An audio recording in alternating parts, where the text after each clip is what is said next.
This is how to make the jewels encased in silver. So while I've shown you how to make jewels in previous issues, I've never made a video. First thing is to stretch out a Skinner blend and stack it up. And then insert the little shiny spots in the dark edge of the jewel.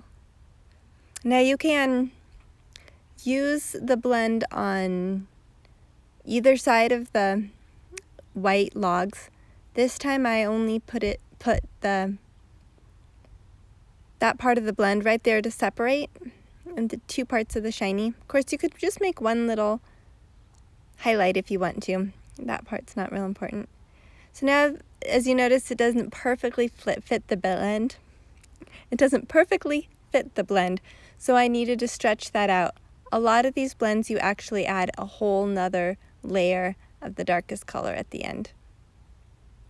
And now you just squish them up. You're able to change the shape, pull the light color together, and stretch the dark color out. Doesn't have to be really dramatic. I like to kind of pull the color down, spread it over the sides a little bit. But the main thing, as long as they're all kind of curved and gathered down towards the light, it should work well. So now for the silver setting. I'm going to do 2 wraps of silver. So the first one has to be a lot smaller because by the time you get to the second one you need a lot more clay.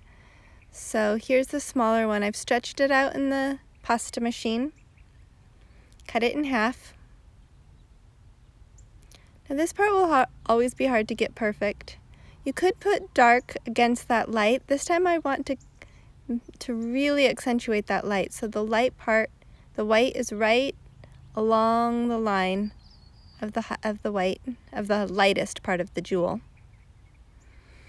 Now I've made this look easy. It just takes some adjusting to make sure, some pushing or pulling and stretching to make sure that goes halfway. And then when you add the other one, line it up really nicely. Either white to white or black to black. And then this part, it's better if it's not all the way, so you can kind of stretch it. If it's too big, you might have to adjust it first. So you stretch it over, and there you have your jewel wrapped in the first layer of silver. So this second layer will need to be quite a bit wider to fit the whole log, or you can stretch. Again, you might have to stretch it out. You may not be able to use as much of the jewel. It takes a while to kind of get these sizes to match up, right?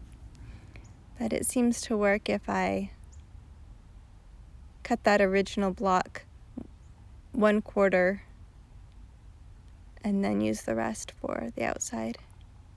So now we've got white against black and black against white, and it causes a really neat 3D setting for that jewel.